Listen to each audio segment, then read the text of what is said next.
नमस्कार। मैं Dhananjay Kumar the public India में आपका स्वागत है। कर्नाटक में कई दिनों से रार चल रहा है और मजाक भी उड़ा रहे हैं बीजेपी के लोग। एक स्टेट है कर्नाटक जो कांग्रेस के पास है।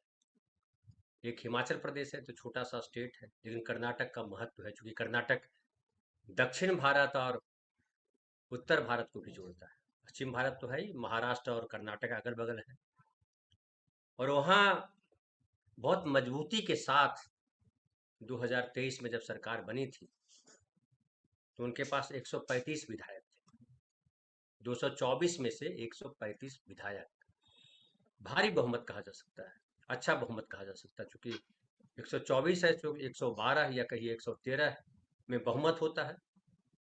और बीजेपी को 66 सीटें मिली थी, 66 सीटें। जेडीएस को 19 सीटें मिली थी, 4 सीटें अन्य के पास। तो जेडीएस वाले और बीजेपी वाले और अन्य सब मिलकर के भी जो है 89 सीट तक पहुंचते थे, तो बहुमत से बहुत दूर थे। बहुमत लाने के लिए उनको जो है 11 और 13, 24 सीटें चाहिए।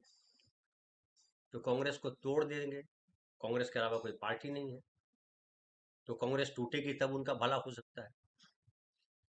और ये लगातार कोशिश चलती रही बीजेपी की भी, लेकिन बीजेपी की दाल इसलिए नहीं गली कि इतने विधायक कैसे तोड़े। और जो सिद्धारमैया है, जो डीके शिव कुमार है, दोनों धाकड़ नेता है। दोनों के बीच अनबन की खबर थी, हालांकि पहले भी चलता रहा। जब 2023 में जब कांग्रेस को वहां जीत मिली थी तब भी ये बात बनी थी कि सिद्धारमैया चीफ मिनिस्टर होंगे या D K Shiv Kumar chief minister होंगे, तब भी ये बात चली थी। और फाइनली जो है सिद्धारमैया के पक्ष में आला कमान खड़ा हुआ और सिद्धारमैया चीफ मिनिस्टर बने।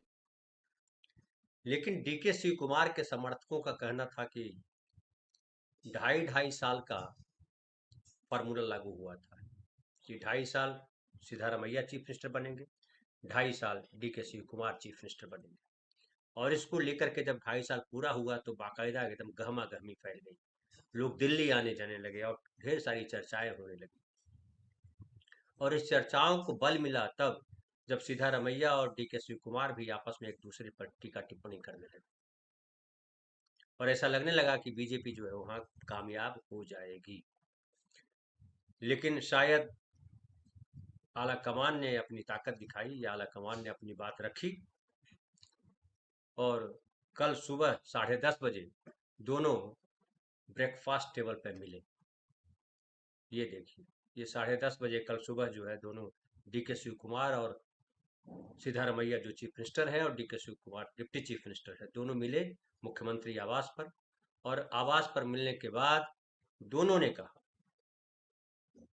कि हमारे बीच जो है कोई खटपट नहीं है, कोई विवाद नहीं है। और कहा जा रहा है कि डी के शिव कुमार दिल्ली पर जाएंगे, दिल्ली में उनकी आला कमान से मुलाकात है, उनको अब क्या समझाया जाता है वो देखा जाता है। लेकिन चर्चा में है कि दिल्ली से कड़ा संदेश दिया गया दोनों, सिद्धारमैया को भी और शिव कुमार जी को भी, कि कोई गड़बड़ी नहीं होनी चाहिए। और इस जिस तरह से आप लोग सोशल मीडिया पे टिप्पणी कर रहे हैं वो भी गड़बड़ है। और उधर जो है देखिए, कर्नाटक के जो गृह मंत्री है जी परमेश्वर, उन्होंने भी कहा कि कोई डी के शिव कुमार को मुख्यमंत्री देखना चाहता है, कोई सिद्धारमैया को बने रहने का समर्थन करता है, और कुछ लोग मुझे भी उस पद पर देखना चाहते हैं। लेकिन जनता की उम्मीदों को रोका नहीं जा सकता। मुख्यमंत्री को लेकर चर्चा के बाद, चर्चा चुनाव के बाद हो या कार्यकाल के दौरान, लोग अपनी पसंद व्यक्त करते रहते हैं, इसमें कुछ भी गलत नहीं है। लेकिन ये चर्चा भी जो होती है उसको लेकर के क्या कहेंगे? कांग्रेस की कमजोरी या डेमोक्रेसी? कांग्रेस में इतनी छूट है कि लोग इस पर बात कर सकते हैं, अपनी बात रख सकते हैं। बीजेपी में ऐसा नहीं होता है। बीजेपी में पर्ची से मुख्यमंत्री बनता है और बीजेपी में यह है कि जो विद्रोह करेगा वो खत्म हो जाएगा। अब तक कोई विद्रोह करके बीजेपी में उभरा नहीं, चाहे वो उमा भारती हो चाहे कल्याण सिंह हो, ये सब बहुत ताकतवर लोग थे। और बीजेपी में कोई उस तरह का स्वर उठता भी नहीं है। उसके कई कारण हैं, और उस कारण में सबसे महत्वपूर्ण कारण ये है कि वहाँ डिक्टेटरशिप चलती है, वहाँ लोकतंत्र की जगह नहीं। लेकिन कांग्रेस इसलिए जानी जाती रही है कि कांग्रेस में डेमोक्रेसी की बात होती है, लोगों को अपनी बात कहनी होती है। लेकिन अगर यही बात संगठन की कमजोरी बन जाए, तो जो शीर्ष नेता है उनको विचार करना होता है। अभिव्यक्ति की आज़ादी अपनी जगह सही है, लेकिन अभिव्यक्ति की आज़ादी का मतलब ये नहीं है कि आप जो है अपने घर को नुकसान पहुंचा दें, आपस में लड़ मरे, अपने स्वार्थ को सबसे ऊपर कर दें। आला कमान का फर्ज था कि वो स्वार्थ को दबाते और कहते कि भाई एक निर्णय देते, जिसको वीटो पावर कहते हैं। आला कमान के पास क्या होता है? वीटो पावर होता है। और कर्नाटक में वीटो पावर इस तरह से काम चलेगा कि करेगा कि बीजेपी तोड़ फोड़ कर देगी, जो मध्य प्रदेश में जैसी स्थिति बनी। मध्य प्रदेश में देखिए क्या हुआ। मध्य प्रदेश में सिंधिया जी जो है 23-24 विधायकों को लेकर के इस्तीफा दे दिया, और उसके बाद सरकार उनकी गिर गई, कमलनाथ जी की, और बीजेपी की सरकार बनी। क्या वैसी स्थिति कर्नाटक में हो सकती है? बीजेपी को तो उस बात की होगी, लेकिन वैसा बनता दिखता दिखा नहीं, इसलिए कि सिद्धारमैया तो मुख्यमंत्री हैं। डी के शिव कुमार बड़े लॉयल हैं, वो जेल भी गए पार्टी के लिए। और हालांकि इस बात से बड़े खुश रहे डी के शिव कुमार की सोनिया गांधी हमसे मिलने आई। वहाँ अगड़ा पिछड़ा भी चलता है, पूरे देश में अगड़ा पिछड़ा है, वहाँ भी है। सिद्धारमैया बैकवर्ड क्लास से आते हैं, और सामाजिक न्याय जो कांग्रेस की अभी के तारीख में जमीन है। हालांकि कांग्रेस ने शुरू से सामाजिक न्याय को मुद्दा रखा, सामाजिक न्याय को इशू बनाया, वो चाहे जमींदारी प्रथा का खात्मा हो, या खदानों का राष्ट्रीयकरण हो, बैंकों का राष्ट्रीयकरण हो, तमाम चीजें हैं। संविधान जिस तरह से लागू हुआ, सबको बराबर भाव दिया गया, सबको बराबर मान दिया गया, वो कांग्रेस का है। तो वो सामाजिक न्याय दरअसल तो यही है। तो राहुल गांधी अब जब सामाजिक न्याय के परचम उड़ करके चल रहे हैं पूरे देश में, तो जाहिर है कि कर्नाटक में भी इसको ध्यान में रखना होगा। और इसीलिए सिद्धारमैया अब जब बने हुए हैं तो बने हुए, सिद्धारमैया को भी ये समझना होगा कि पार्टी में दूसरे नेताओं को भी मौका दिया जाए, क्योंकि पार्टी में मौका अगर नहीं देंगे तो पार्टी खड़ी कैसे होगी? आपके साथ पार्टी खत्म, रीजनल पार्टियों के साथ तो ऐसा होता है। बिहार में कहा जा रहा है कि नीतीश के बाद कौन, लेकिन कांग्रेस में कोई मुख्यमंत्री के बाद कौन, ऐसा होता नहीं। कांग्रेस काला कमान है, कांग्रेस में राष्ट्रीय पार्टी है। अब देखिए राजस्थान में भी कितना झमेला हुआ, राजस्थान में खूब झगड़ा हुआ, और फाइनली जो है राजस्थान फिर से बीजेपी के हाथ में चला गया। अब क्या कर्नाटक में बीजेपी के हाथ में देना है, ये सिद्धारमैया जी को तय करना है, डी के शिव कुमार को तय करना है। आला कमान तो अपना दबाव बना सकते हैं, अपनी बात रख सकते हैं, दोनों को समझा सकते हैं, लेकिन कर्नाटक में अगर सरकार है कांग्रेस की तो दोनों को फायदा है इससे। कांग्रेस में अगर बीजेपी की सरकार आएगी तो दोनों को इसका नुकसान होगा। जैसे बिहार में देख लीजिए, बिहार में आरजेडी और कांग्रेस के बीच जो है ठीक ठाक नहीं रहा, या गठबंधन के जो और पार्टियां हैं, वाम दल आपस में लड़ गए, 12 सीटों पर ये लोग आपस में लड़ गए, फ्रेंडली फाइट नाम दिया। नतीजा क्या हुआ? चुनाव हार गया। आरजेडी ने जिस तरीके का बर्ताव किया, तेजस्वी ने जिस तरह का बर्ताव किया, उसमें क्या है आया तेजस्वी के हाथ? तेजस्वी ने ऐसा किया जिससे लगता कि चीफ मिनिस्टर अभी बना दो, नहीं तो हम चुनाव नहीं लड़ेंगे। और चीफ मिनिस्टर की घोषणा जब तक नहीं हुई तब तक तेजस्वी यादव को भवन में बैठे रहे, चुनाव प्रचार के लिए नहीं निकले।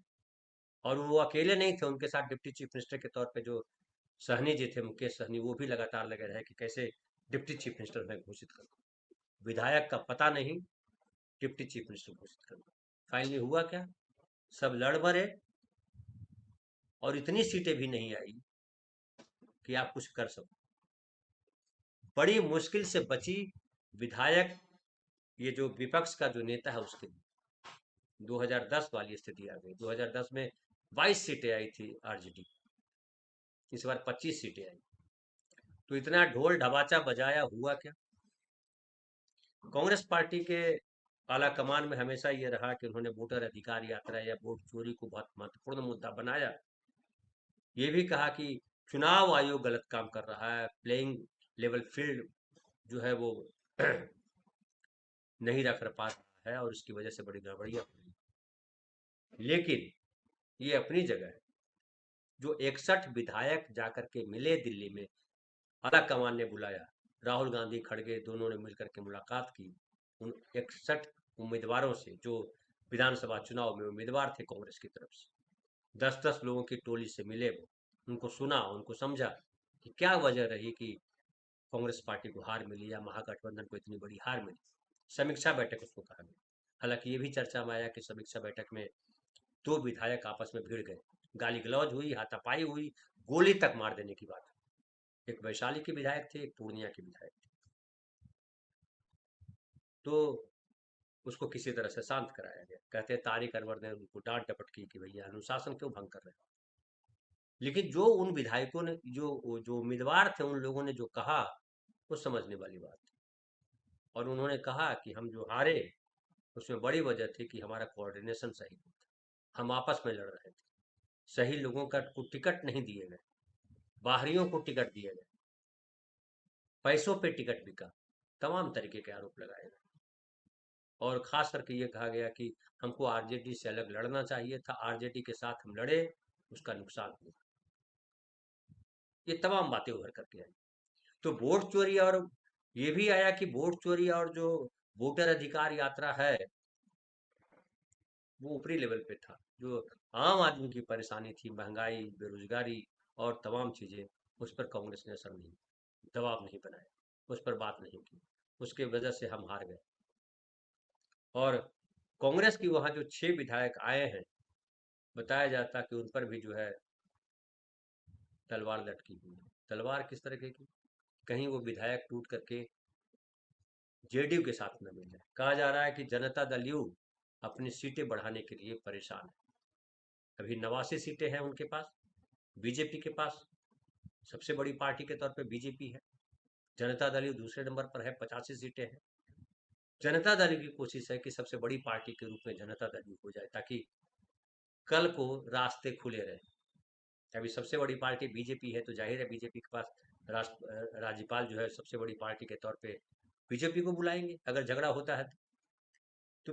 आज कहा जा रहा है कि जेडीयू की कोशिश है कि सबसे बड़ी पार्टी के तौर पर जेडीयू बने, और इसी के लिए 6 सीटें जो मंत्री पद की है वो खाली रखी है नीतीश कुमार। इसकी खूब चर्चा हो रही है कि ये सीट जो 6 सीटें खाली रखी गई है वो विधायकों को तोड़ करके लाने के लिए रखी है। उनमें से जो नजर बताई जा रही है कि एक तो आईपी गुप्ता है, 1 सीट जीत करके आए हैं, 3 सीट पर उन्होंने चुनाव लड़ा था उनकी पार्टी ने। आईपी गुप्ता की वो कांग्रेस की तरफ से थे और महागठबंधन के साथी थे। फिर बसपा के एक विधायक जीत करके आए हैं, सतीश कुमार सिंह। पिछली बार भी बसपा के एक विधायक जीत करके आए थे, जमा खान, जो जेडीयू में शामिल हो गए थे। वापस उनको टिकट मिला, जनता दल यू सभी जीते हैं और वो फिर मंत्री है, एकमात्र मुस्लिम मंत्री वही है। फिर जो है एआईएम, इसके 5 विधायक है, कहा जा रहा है उस पर भी जनता दल यू की नजर है। और कांग्रेस के 6 विधायक हैं, इस पर भी जेडीयू की नजर है। और बताया जाता है कि अशोक चौधरी को मुख्यमंत्री ने इसीलिए मंत्री पद दिया है ताकि कांग्रेस के साथ जो उनके रिश्ते हैं, कांग्रेस से वो टूट करके आए अशोक चौधरी। उनके पिताजी कांग्रेस में महावीर चौधरी बड़े नेता थे, मंत्री रहे। ये खुद कांग्रेस के अध्यक्ष तक रहे, मंत्री रहे। तो कांग्रेस के विधायक टूट सकते हैं। और आज की तारीख में जिस तरह की राजनीति लोग कर रहे हैं कि सिद्धांतों से उनका कहाँ वास्ता है, उनका वास्ता है सत्ता से। जहां सत्ता मिलेगी वहां वो चले जाएंगे। मध्य प्रदेश कितना बड़ा उदाहरण है, महाराष्ट्र बड़ा उदाहरण। महाराष्ट्र में क्या हुआ शिवसेना के साथ? शिवसेना पार्टी टूट गई पूरी, और ज्यादातर विधायक जो है तो सरकार में शामिल होने के लिए चले गए। तो विधायकों के भीतर जो है वो सबसे इंपॉर्टेंट है कि हम विधायक बने हैं तो सत्ता कैसे मिले। दूसरी तरफ जो है नीतीश कुमार ये कोशिश में लगे हुए हैं कि जो बीच जो कहा जा रहा है कि बीजेपी की गोद में जाकर के बैठ गया नीतीश कुमार, उससे कैसे पीछा छुड़ाए। बीजेपी लगातार ये कोशिश कर रही है कि किस तरह से वहां पे बीजेपी का प्रभाव हो, बुलडोजर राज हो, सवर्ण राज स्थापित हो। अभी देखिए विजय सिन्हा गए थे अपने इलाके में लखीसराय में, वहां उनके लिए विजय जुलूस टाइप निकाला गया, वो कौन मंदिर गए और वहां लोगों ने खुलेआम गोलियां चलाई। खनन मंत्री भी हैं, बालू माफिया, फलाना माफिया, ढिमकाना माफिया, सब उनके साथ खड़े हो गए। एक तरफ सरकार कह रही है, डीजीपी कह रहे हैं कि 400 माफियाओं की लिस्ट हमारे पास है, और जैसे ही हाई कोर्ट का फैसला आएगा हम तमाम माफियाओं के खिलाफ मुकदमा दर्ज करेंगे, कार्रवाई करेंगे, उनकी संपत्ति दर्ज करेंगे, जब्त करेंगे। दूसरी तरफ विजय सिन्हा जो डिप्टी चीफ मिनिस्टर हैं, बीजेपी के बड़े नेता माने जाते हैं बिहार में, बीजेपी बड़ा वजन देती है, भूमिहार समाज से आते हैं, वो जो है खुलेआम गोलियां चलवा रहे हैं, माफियाओं के साथ घूम रहे हैं। सम्राट चौधरी कह रहे हैं कि हम जो है, जो अपराधी होगा उसको हम जेल में बंद करेंगे या कब्रिस्तान में गाड़ देंगे। लेकिन हत्याओं का दौर जारी, बुलडोजर चल रहा है, गरीबों के झोपड़े उजाड़े जा रहे हैं।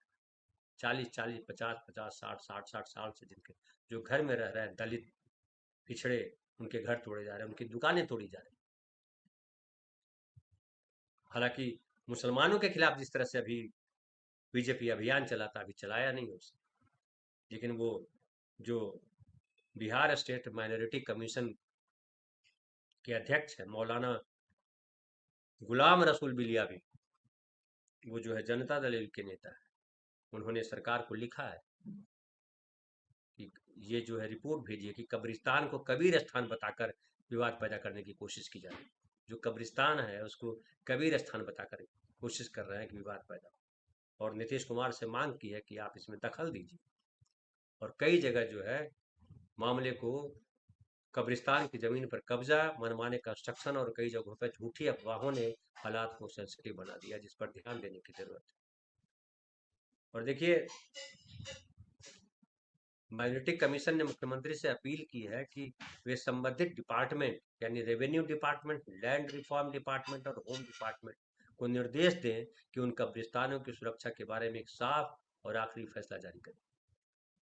जहां सालों से लाशें दफनाई जा रही हैं, जहां सालों से कब्रें मौजूद हैं, इन कब्रिस्तानों की सुरक्षा की जाए। कमीशन ने कहा कि जब तक डिपार्टमेंटल लेवल पर साफ ऑर्डर जारी नहीं किए जाते, झगड़े बढ़ने का खतरा है। और ये तीनों डिपार्टमेंट, रेवेन्यू डिपार्टमेंट हो, लैंड रिफॉर्म हो, होम डिपार्टमेंट, इसमें से लैंड रिफॉर्म और होम डिपार्टमेंट दोनों जो है बीजेपी के पास है, शायद रेवेन्यू डिपार्टमेंट भी उनके पास है। तो बीजेपी को जैसे ही मौका मिलेगा वो हिंदू मुसलमान राग शुरू कर देगा। अब नीतीश कुमार इससे कैसे प्रदेश को बचाते हैं, चूंकि उन पर लगातार ये आरोप लग रहा है कि बीजेपी को उन्होंने फैलने का अवसर दिया है, तो जाहिर है अपनी बड़ी पार्टी बनाना चाहेंगे और तोड़ फोड़ करेंगे। उसमें कांग्रेस सबसे ज्यादा वल्नरेबल है। तो कांग्रेस कैसे बचे? आप लड़ाई तभी लड़ेंगे जब पार्टी बचेगी। जिस तरह के हालात हैं पूरे देश में, कांग्रेस को बहुत मेहनत करने की जरूरत है। राहुल गांधी जो कहते रहते हैं कि स्लीपर सेल है, स्लीपर सेल, स्लीपर सेल को हटाइए, कठोर कार्रवाई कीजिए, जमीन के नेताओं को जोड़िए, पंचायत स्तर पर काम कीजिए। कई जो कांग्रेस समर्थक है वो कह सकते हैं कि सलाह देना आसान है। मैं सलाह आसान इसलिए देना आपको लग रहा है कि मैं सलाह दे रहा हूँ और जमीन की सलाह दे रहा हूँ। हमने बिहार में जब चुनाव हो रहा था तब भी कहा था कि आप जो है जिनके नाम कटे हैं उनके लिस्ट बनाइए, आप बूथ पर अपने कार्यकर्ताओं को उतारिए। नहीं उतारा, क्या हुआ? वोट चोरी हुई ना, मानते हो ना कि वोट चोरी हुई? अगर आपने किया होता तो आप प्रमाण के साथ जो है सुप्रीम कोर्ट से लेकर तमाम जगहों पे पब्लिक में ये बात फैला सकते थे। पंचायत स्तर पर अगर आप काम करते हैं, आपके कार्यकर्ता किस तरह से हम अपने प्रदेश को बनाना चाहते हैं, एक बेहतर प्रदेश कैसे बनाएंगे, अब अगर पंचायत स्तर पर अगर आप लाते हैं राय उठा करके कि यहाँ ये चाहिए, इसकी जरूरत है, इसकी जरूरत है, तो एक नया नैरेटिव खड़ा हो पाएगा। वरना ये जो नैरेटिव बीजेपी ने खड़ा किया हिंदू मुसलमान का, इसको तोड़ पाना आसान नहीं। हिंदू मुसलमान है, बेईमानी है चुनाव आयोग के थ्रू, और धन बल, जिस तरह से पैसे बांटे गए उसका भी बड़ा रोल रहा। तो कांग्रेस को इन सब से लड़ना है। पैसे आपके पास है नहीं, पैसे जो आपको देंगे उस पर ईडी सीबीआई के छापा पड़ेंगे, तो आपके पास रास्ता क्या है? आपके पास एक ही रास्ता है, जन जनता की ताकत, आम आदमी के बीच जाए। और जैसे किसान जो है 13 महीने बैठे दिल्ली के बाहर धरने पर, बिल वापस करवाया, वैसी स्थिति क्रिएट करनी होगी, कार्यकर्ताओं में ये जोश पैदा करना, तब जाकर के कांग्रेस रिवाइव करेगी, वरना ये टूट फूट करती रहेगी। कर्नाटक आज बचा लिया है, कल क्या होगा, ये सवाल बना रहेगा। फिलहाल इतना ही, बहुत बहुत धन्यवाद। कल फिर बात करेंगे नए विषय पर।